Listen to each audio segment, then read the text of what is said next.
Halo guys, aku gatel banget pengen bahas ini.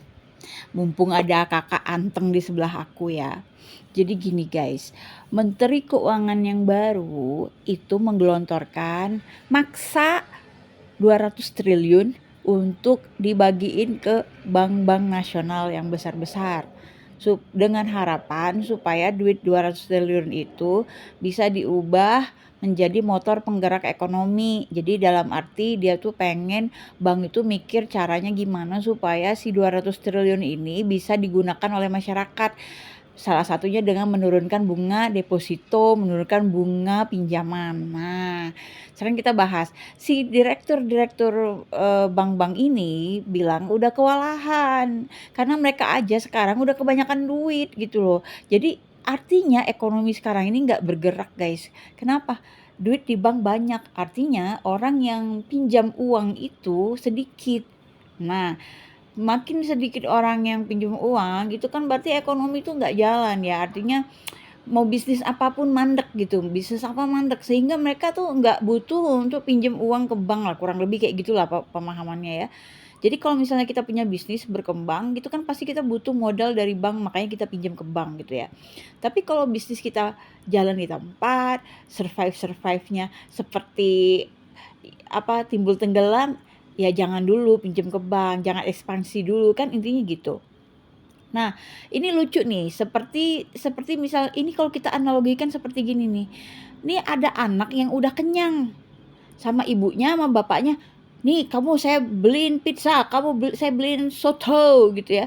"Kamu makan ini, aku nggak mau tahu, pokoknya kamu harus makan ini.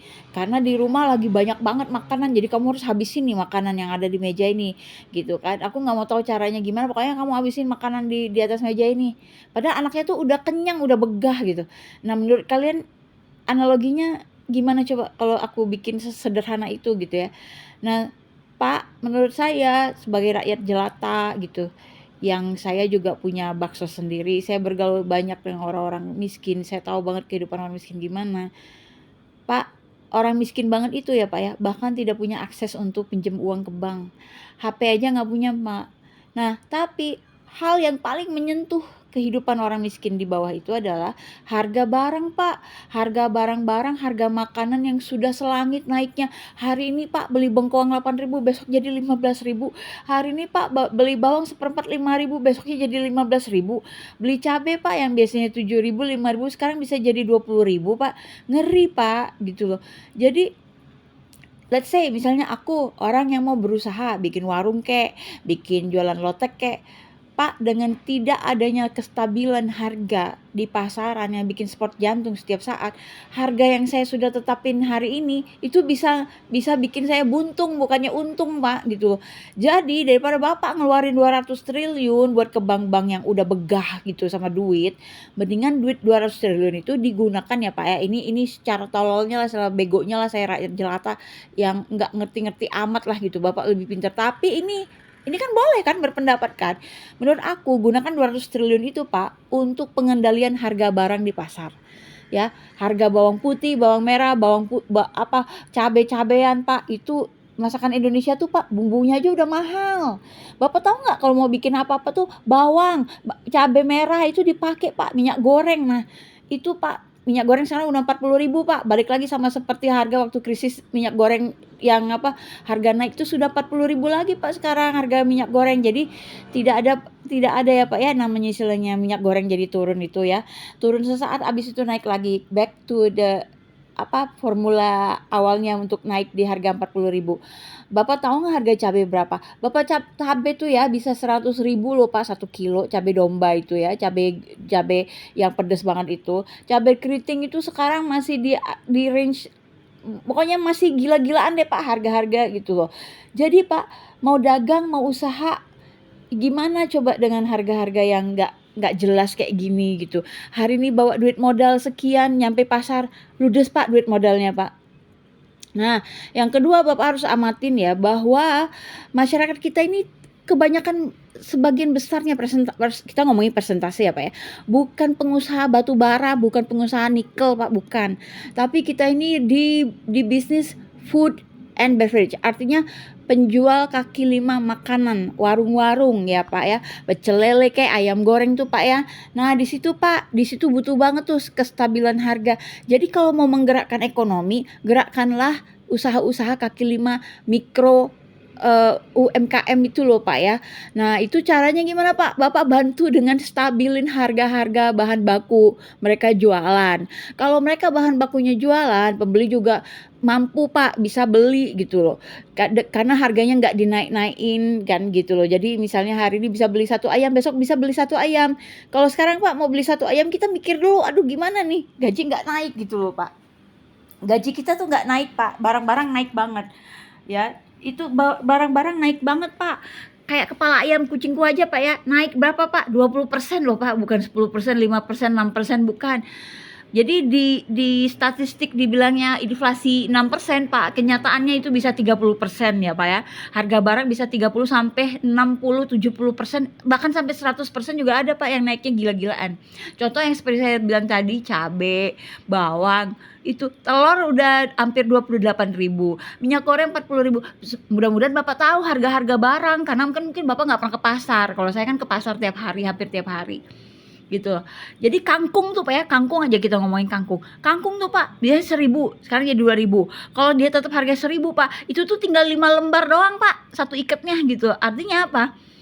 Itu udah naik 50% sebenarnya gitu. Karena jumlah barang bisa dikurangin atau barang harganya dinaikin. Nah Pak ya, jadi kalau mau bantulah rakyat kecil gitu loh Pak. Jangan bankir-bankir yang sudah perutnya buncit kekenyangan sama duit. Menurut aku sih Bapak harus peka sama hal-hal kayak gini. Jadi carilah bidang yang benar-benar bisa mendongkrak perekonomian rakyat gitu loh Pak, bukan perekonomian konglomerat gitu loh. Jadi kalau Bapak alirin ke bank-bank itu, banknya aja udah ngomong, "Pak, kita udah nggak sanggup lagi Pak menyalurkan ini." Terus Bapak jejelin tuh kayak anak kecil, udah gendut tuh kayak anak kecil udah overweight gitu. Mulutnya udah penuh tuh sama roti, sama segala lemper gitu ya. Bapak bilang, "Kamu harus makan pizza ini 5 lusin." Wah, makan. Anaknya bilang, "Aduh Pak, udah nggak sanggup lagi Pak, udah mau muntah kekenyangan." Gitulah Pak, kira-kira Pak. Ya Pak ya, jadi sedangkan di lain pihak Pak ada anak miskin yang susah banget buat makan, sampai ngumpulin beras-beras sisa-sisa sapuan di warung-warung beras Pak. Anak itu nggak ada yang nolongin Pak, dia harus survive sendiri, nggak ada yang nyuapin makanan ke mulut dia harus mengais-ngais makanannya sendiri Pak untuk bisa hidup. Tanpa bantuan siapapun, tanpa bantuan dan akses apapun. Coba Pak, Bapak perhitungkan baik-baik apakah duit 200 triliun itu lebih baik digunakan untuk pengendalian harga-harga barang yang udah nggak ngotak Pak. Sekarang harga-harga barang asli Pak, aslinya beneran Pak, asli. Kita nih siap nih ya, kelas menengah siap-siap pindah kelas Pak, jadi miskin Pak. Karena bawa duit berapa ke pasar itu Pak, kayak pulangnya tuh, tadi teh beli apa sih kok habis duitku, ternyata yang dibeli cuma gini-gini doang gitu loh Pak. Itu nyata banget Pak, saya kerasa Pak gitu loh, saya kerasa. Jadi daripada Bapak kasih 200 triliun nanti ada lagi kredit macet lagi ya kan, mending udah Pak kendaliin harga aja. Terus Bapak tahu nggak bahwa penyaluran kredit mikro itu tidak jalan, banyak kredit macet gitu loh. Jadi daripada Bapak main bank, lebih baik dipakai dananya buat ngendalin harga beras, harga bawang, harga cabai, harga minyak goreng gitu loh Pak, supaya orang masih banyak yang mau jualan. Kayak sekarang orang mau jualan Pak, males Pak, ngeri soalnya gitu loh. Sedangkan masyarakat kita itu kebanyakan hidupnya dari berjualan Pak, hidup mandiri, mereka tuh udah cari duit sendiri, ngais-ngais duit sendiri, usaha sendiri. Nah bukalah satu meja di depan rumahnya ngejualan ayam goreng, bikin lotek. Pak, rakyat kita tuh kayak gitu Pak, cari duitnya Pak, bukan dari batu bara, batu nikel segala macem, entah apalah, dan merusak juga lingkungan gitu loh. Kami ini nggak ngerasain Pak untungnya punya nikel batu bara itu.